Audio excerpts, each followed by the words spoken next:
Ginagamit mo rin ba si Facebook para magkaroon ng prospect and sales sa iyong business? Alam mo ba meron tayong ginagawang mga certain strategy na hindi natin namamalayan, ito yung nagiging dahilan para mamatay yung business natin ng unti-unti. Para malaman mo yung mga strategy na to at maiwasan mo rin, panoorin mo yung video nito hanggang sa huli.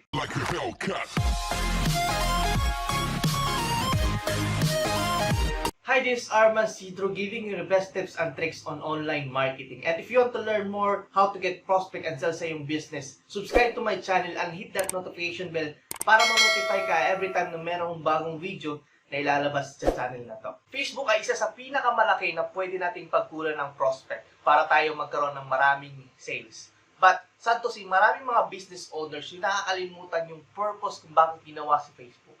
Ginawa si Facebook para mag-communicate ng mga mahal natin sa buhay, makakilala natin, at hindi bentahan.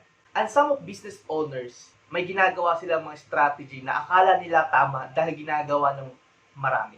Pero hindi nila alam at hindi nila notice na ito pala yung nagiging dahilan kung bakit namamatay yung business nila na unti-unti. Pero huwag kang mag-alala dahil sasabihin ko sa yung mga bagay na ito. Sasabihin ko yung mga maling strategy na ginagawa ng karamihan ng business owner para sa ganun ay maiwasan mo rin ito. And sa dulo rin ng video na to, sasabihin ko sa iyo kung paano mo makukuha yung ebook na to.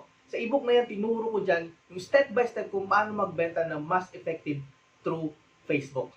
So paano? Simulan na natin. Here's the don'ts of Facebook marketing. Number 1, tag them. Okay, these are beautiful features ng Facebook.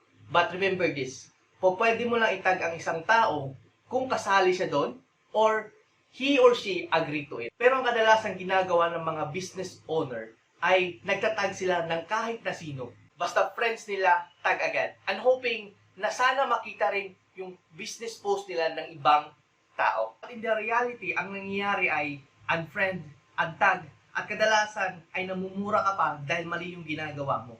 Remember this, wala namang masama ang magtag ng kakilala mo or friends mo. But kailangan you're doing it right and ethical way. Number 2, send them a message. Okay, ito yung pinaka-oldest na strategy na possible na tinuturo sa mga karamihan. Okay? Mag-hi ka lang sa isang tao or kakilala mo, then boom, send them all the information about your business at pilitin mo na sumali sa iyo. And hoping na sana kunin yung offer mo. And hoping sana sumali sa business mo. But ang nangyayari ay nare-reject ka, nasisinson ka, at minsan, and the worst, na-unfriend ka. Alam mo ba kung bakit nangyayari ito? Kasi hindi ka nila kilala at hindi sila interesado sa business mo. Huwag kang humabol sa mga taong hindi interesado sa business mo. Humanap ka ng mga tamang tao na magkakagusto ng offer mo dahil sila mismo yung pupunta at bibili ng offer mo. Number 3, add them to messenger group. Okay, pakinggan mo to. Ngayon, paano kung may ginagawa kang importante at narinig mo yan? Paano kung natutulog ka at bigla kang nagising nang narinig mo yan?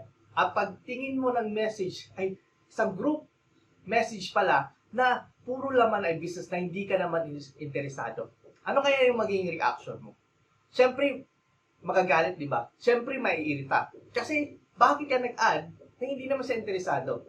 Maraming mga tao or mga business owner ang ginagawa ito. Na-add nila yung mga kakilala na sa isang messenger group para makita, okay? Makita na your business nila is maganda, may mga testimonial, madami ng tao, but sad to say, nakukuha mo kasi yung mga taong hindi interesado sa offer mo. Nakukuha mo yung mga taong ayaw ng offer mo. So, napaka-importante, if you add someone sa yung messenger group, make sure na interesado siya sa business mo. At dyan po nagtatapos ang video na to. Pero bago tapusin yung video na to, may tanong muna ako sa iyo. Nagawa mo na rin ba yung mga bagay na yan? Or naranasan mo rin ba yung mga bagay na yan? Let me know by commenting below, okay? And as a promise, kung para makuha mo yung free ebook na to, so saan tinuro ko dyan, step by step kung paano magbenta ng mas effective through Facebook, kunin mo lang yan, nasa description niya sa baba. I'll give it for free. And I have also mga training nasa baba rin if you want to learn how to create a profitable and successful online business, sa baba rin yan. And how to create a Facebook ads that converts and a profitable one, nasa baba rin yan. Check mo lang yung description and I hope makatulong yan sa'yo.